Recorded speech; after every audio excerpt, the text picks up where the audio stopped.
Selamat malam, selamat datang di channel Leonodino, channel yang membahas informasi seleksi P3K di tahun 2022. Di video kali ini kita akan membahas update informasi seleksi P3K di tahun 2022.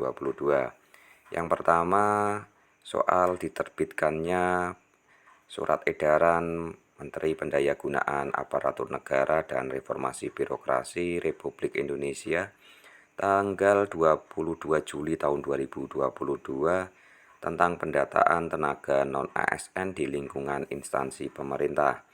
Apakah dengan diterbitkannya surat edaran Menpan RB ini akan mempengaruhi pelaksanaan P3K di tahun ini? Lewat Helpdesk Kemendikbudristek menjawab, perihal mengenai surat edaran Kemenpan RB tanggal 22 Juli tahun 2022 tidak akan berdampak dengan pelaksanaan P3K di tahun ini. Bagi teman-teman yang sudah lulus passing grade, jangan khawatir. Surat edaran Kemenpan RB tidak memengaruhi untuk pelaksanaan P3K di tahun 2022. Lanjut ke informasi selanjutnya. Informasi selanjutnya tentang 5 kategori untuk penempatan P3K tahun 2022. Beberapa Pemda sudah mensosialisasikan dan sudah banyak yang mengundang peserta passing grade yang sudah lulus passing grade di tahun 2021 dan banyak peserta yang sudah mengetahui untuk penempatan P3K di tahun ini. Bahkan ada peserta yang dari Tuban rencananya akan ditawarkan sampai ke Papua. Berarti dapat disimpulkan bahwa ada 5 kategori untuk penempatan P3K. Yang pertama itu ditempatkan sesuai dengan satmikalnya, sesuai dengan sekolah induknya. Yang kedua ditempatkan dalam instansi walaupun tidak sesuai dengan sekolah induknya atau satmikalnya.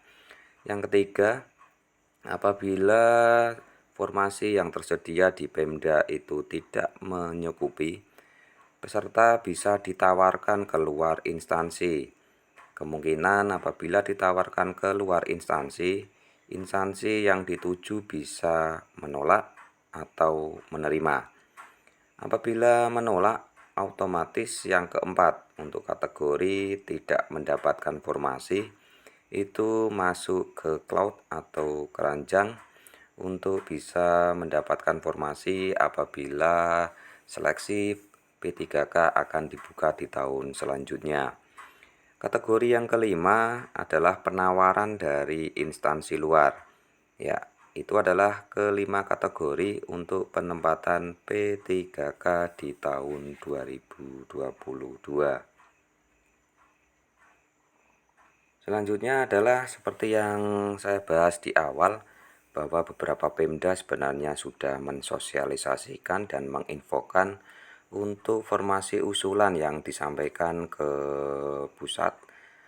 Seperti contoh di file ini, di sini adalah usulan untuk formasi di Kabupaten Malang, di mana di situ ada sisa formasi tahun 2021 417 orang, usulan kebutuhan atau formasi tahun 2022 1119 orang, total formasi adalah 1616 orang.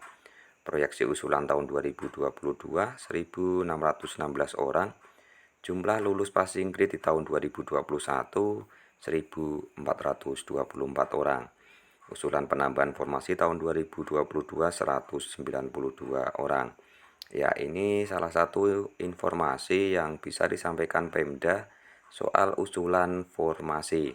Dan tidak semua Pemda bisa terbuka untuk usulan formasinya. Ini kabar baik dari Kabupaten Malang.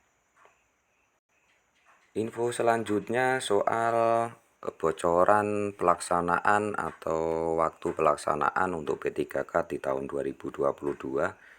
Kita lihat di poin ketiga dan keempat.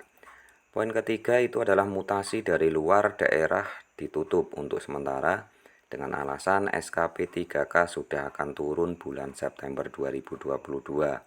Penempatan SKP 3K sepenuhnya kewenangan BKN berdasarkan Dapodik.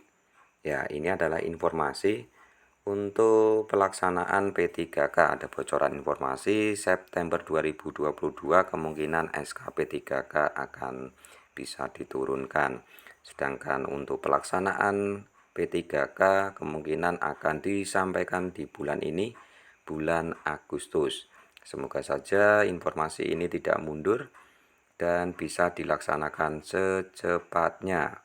Bagi teman-teman yang sudah menunggu informasi dan sudah menunggu untuk seleksi, bisa segera dilaksanakan. Oke, itu adalah beberapa informasi P3K di tahun 2022. Kurang lebihnya mohon maaf. Terima kasih. Wassalamualaikum warahmatullahi wabarakatuh.